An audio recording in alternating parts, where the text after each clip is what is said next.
தொடர்ந்து பல பதிவுகள்ல சித்தர்கள் சொன்ன நிறைய வழிமுறைகள பத்தி நம்ம பார்த்துட்ருக்கோங்க.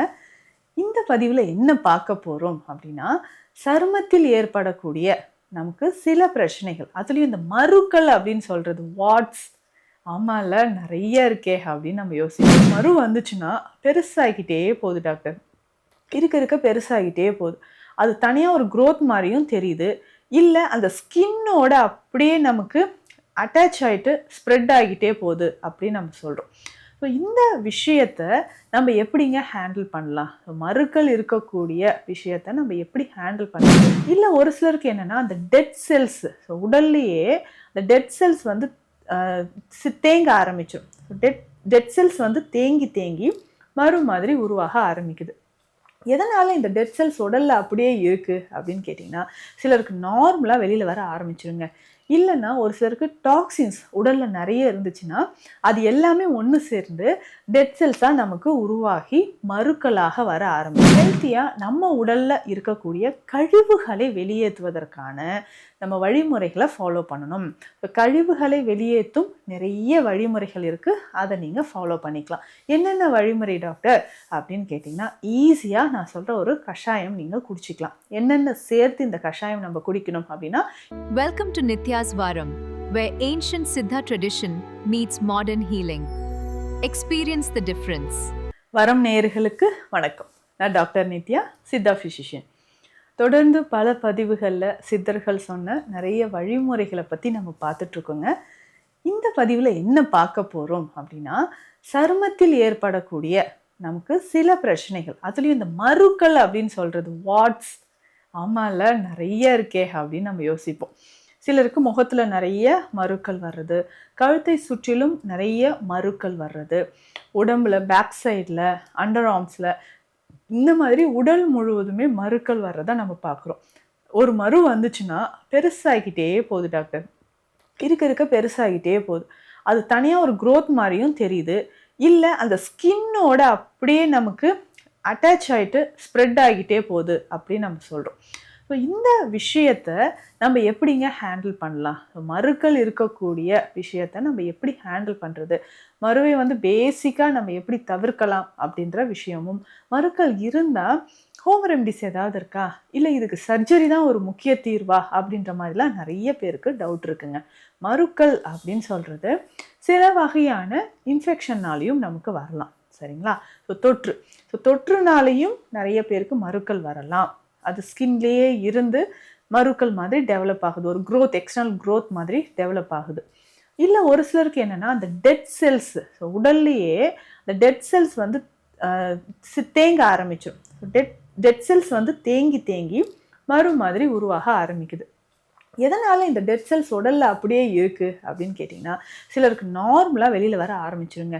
இல்லைன்னா ஒரு சிலருக்கு டாக்ஸின்ஸ் உடல்ல நிறைய இருந்துச்சுன்னா, அது எல்லாமே ஒன்று சேர்ந்து டெட் செல்ஸாக நமக்கு உருவாகி மருக்களாக வர ஆரம்பிக்கும். இதை எப்படிங்க நம்ம சரி செய்யறது அப்படின்னு கேட்டிங்கன்னா, முதல்ல பாடியை டீடாக்ஸ் பண்ணணும். அதுதாங்க ரொம்ப முக்கியம். ஸோ இந்த டீடாக்ஸ் பண்ணுறதுக்குனே சில வகையான வழிமுறைகளை நம்ம ஃபாலோ பண்ணணும். குறிப்பாக பார்த்தீங்கன்னா, ஹார்மோன் இம்பேலன்ஸ்னாலையும் மருக்கள் அப்படின்ற பிரச்சனை வரலாம். ஸோ ஹார்மோன் இம்பேலன்ஸ் நிறைய பேருக்கு இருக்குது. இது எப்படிங்க நம்ம சரி செய்யலாம்? தைராய்டு பிரச்சனை இருக்குது, இல்லை உடலில் டைஜஷன் தொடர்பான பிரச்சனைகள் நமக்கு நிறைய பேருக்கு இருக்குது அப்படின்னாலோ, நீண்ட நாளாக மலச்சிக்கல் தொந்தரவு இருக்குது, ப்ரெக்னென்சி டைம்லையும் ஹார்மோன் இம்பேலன்ஸ் நமக்கு இருக்கிறதுனால நிறைய பேருக்கு இந்த மரு பிரச்சனை வருது. சிலருக்கு இந்த மெனோபாஸ் டைமில் பார்த்தீங்கன்னா கரெக்டாக தெரியும் பெண்களுக்கு. ஸோ கழுத்தை சுற்றிலும் சின்ன சின்னதாக மருக்கள் நிறைய வந்திருக்கும். ஸோ இந்த மாதிரி மருக்களை சரி செய்யறதுக்கு நம்ம பேசிக்காக என்னங்க பண்ணலாம்? ஹார்மோன் இம்பேலன்ஸ் இருந்தால் அதற்கேற்ற நம்ம சிகிச்சைகளை எடுத்துக்கணும், சரிங்களா? இல்லை வேறு ஏதாவது பிரச்சனை, வேறு என்ன பிரச்சனை, குடல் சம்மந்தப்பட்ட பிரச்சனையாக இருந்தாலும், ரொம்ப நாளாக தூக்கமின்மை, நமக்கு டிப்ரெஷன் இருக்குது, ஸ்ட்ரெஸ் இருக்குது அப்படின்னாலும் இந்த மருக்கள் உடலில் ஏற்படுதுங்க. இதை சரி செய்யறதுக்கு ஹெல்த்தியாக நம்ம உடலில் இருக்கக்கூடிய கழிவுகளை வெளியேற்றுவதற்கான நம்ம வழிமுறைகளை ஃபாலோ பண்ணணும். இப்போ கழிவுகளை வெளியேற்றும் நிறைய வழிமுறைகள் இருக்குது. அதை நீங்கள் ஃபாலோ பண்ணிக்கலாம். என்னென்ன வழிமுறை டாக்டர் அப்படின்னு கேட்டிங்கன்னா, ஈஸியாக நான் சொல்கிற ஒரு கஷாயம் நீங்கள் குடிச்சிக்கலாம். என்னென்ன சேர்த்து இந்த கஷாயம் நம்ம குடிக்கணும் அப்படின்னா, இரவு நேரத்தில் இதை தண்ணீரில் ஊற வச்சுருங்க. காலையில் இந்த கஷாயத்தை நீங்கள் குடிச்சிக்கலாம். சரிங்க டாக்டர், அப்படின்னா இந்த கஷாயத்திற்கு தேவையான பொருட்கள், இதில் சேர்க்கக்கூடிய மூலிகைகள் அத்தனையும் உங்களுடைய ரத்தத்திலும் சரி உடல் உள்ளுறுப்புகள்லையும் சரி இருக்கக்கூடிய கழிவுகளை வெளியேற்றும். சிம்பிளாக இதை நீங்கள் ஃபாலோ பண்ணலாம். அப்போ மருக்கள் நாளடைவில் சுருங்க ஆரம்பிக்கும். இதில் என்னென்ன மூலிகைகள் சேருதுன்னா, உலர்ந்த நெல்லிக்காய். சரிங்களா, உலர்ந்த நெல்லிக்காயை நீங்கள் எடுத்துக்கோங்க. நெல்லிக்காய் உலர்ந்து இருக்கு பார்த்தீங்களா, இதை நீங்கள் எடுத்துக்கணும். இதனோட வேறு என்ன சேர்க்கணும் அப்படின்னு கேட்டிங்கன்னா, தாண்டிக்காய். ஸோ தாண்டிக்காய் அப்படின்னு சொல்கிறதும் நமக்கு முழு காய்கள் விதைகள் மாதிரியே நமக்கு கிடைக்கும். இதை வாங்கிட்டு வந்து நீங்கள் வச்சுக்கோங்க. இதனோட சதக்குப்பை அப்படின்னு சொல்கிற மூலிகை உடலில் எவ்வளவு கழிவு இருந்தாலும் முற்றிலுமாக அகற்றுவதற்கு இந்த சதக்குப்பை, ஹார்மோன் இம்பேலன்ஸை சரி செய்யறதுக்கும் இது நமக்கு பயன்படுது. மெனோபாஸ் டைமில் அதிகமான ப்ளீடிங் இருக்குனாலும் இந்த தாண்டிக்காயும் சதக்குப்பையும் அதை கண்ட்ரோல் பண்ணுது. ஸோ ஹார்மோன் ரிலேட்டடாக ப்ராப்ளம்ஸ் இருந்தால் அதை சரி செய்யறதுக்கும் நமக்கு சதக்குப்பை பயன்படுதுங்க. ரெகுலராக இதை நீங்கள் பயன்படுத்தலாம். இந்த 3 மூலிகையும் என்ன பண்ணணும், ஒரு ஸ்பூன் அந்த உலர்ந்த நெல்லிக்காய், நெல்லி வற்றல் அப்படின்னு சொல்லுவோம், இதை 1 ஸ்பூன் எடுத்துக்கோங்க.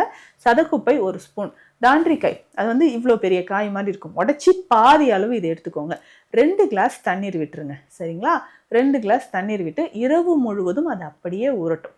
காலையில் இதை நல்லா பாயில் பண்ணிவிடுங்க.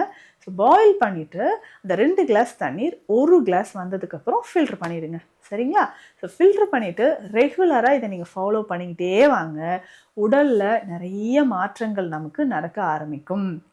இது மட்டும் இல்லைங்க, உடலில் அந்த பிளட்டில் இருக்கக்கூடிய டாக்ஸின்ஸ் ரிமூவ் ஆகிறதுக்கு இது நமக்கு யூஸ்ஃபுல்லாக இருக்கும்.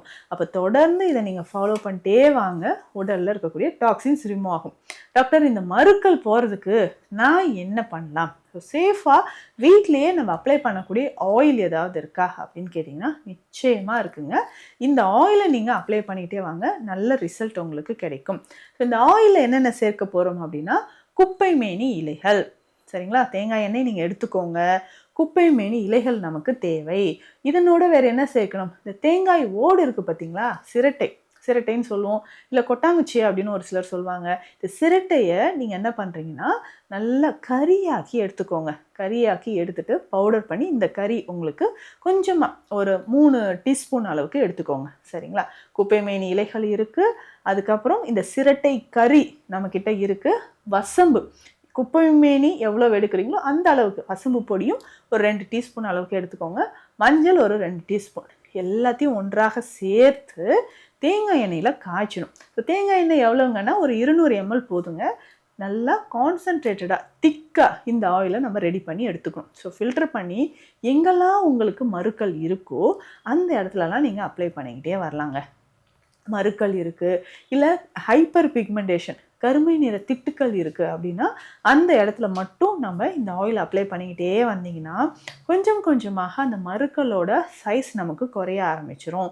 அதுக்கப்புறம் சுருங்கி அது உதிர்ந்துடும்.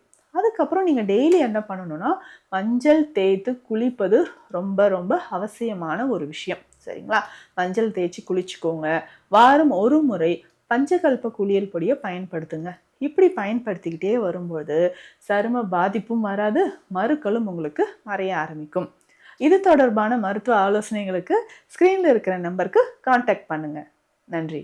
Welcome to Nitya's Varam, where ancient Siddha tradition meets modern healing. Experience the difference.